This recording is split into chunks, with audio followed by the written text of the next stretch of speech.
জীবনের সবচেয়ে বড় ত্যাগ অনেক সময় সেটা নয় যা আপনি হারিয়েছেন, বরং সেটা যা আপনি নিজের ইচ্ছায় ছেড়ে দিয়েছেন।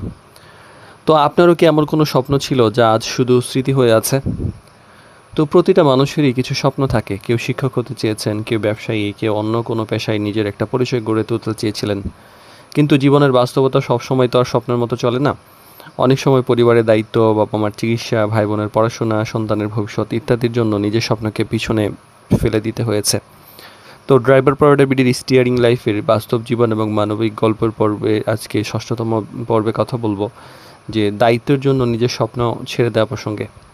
তো আসলে সব ত্যাগ চোখে দেখা যায় না। কেউ হয়তো জানেই না যে আপনি কি হতে চেয়েছিলেন, কোন স্বপ্নটা আপনার ছিল, কোন ইচ্ছা আপনি চুপচাপ মনের মধ্যে রেখে দিয়েছিলেন। কারণ মানুষ সাধারণত ফলাফল দেখে, গল্পটা দেখে না।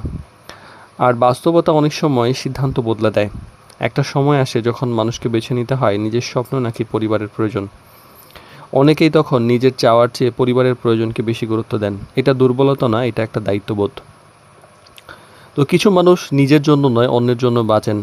আর ড্রাইভার অনেকেই আছেন যাদের সঙ্গে আমাদের কথা হয়, যারা প্রতিদিন প্রচুর কঠিন পরিশ্রম করেন সন্তানের পড়াশোনার জন্য, পরিবারের নিরাপত্তার জন্য, বাবা মার মুখের হাসি ফোটানোর জন্য। তাদের জীবনের বড় অংশটাই আসলে অন্যের জন্য উৎসর্গ করা। আর স্বপ্ন ছেড়ে দেওয়া মানে ব্যর্থতা নয়।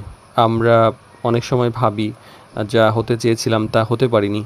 কিন্তু আসলে প্রশ্নটা হলো, যে মানুষ নিজের পরিবারের পাশে দাঁড়িয়েছে, সন্তানকে মানুষ করেছে, বাবা মার দায়িত্ব নিয়েছেন,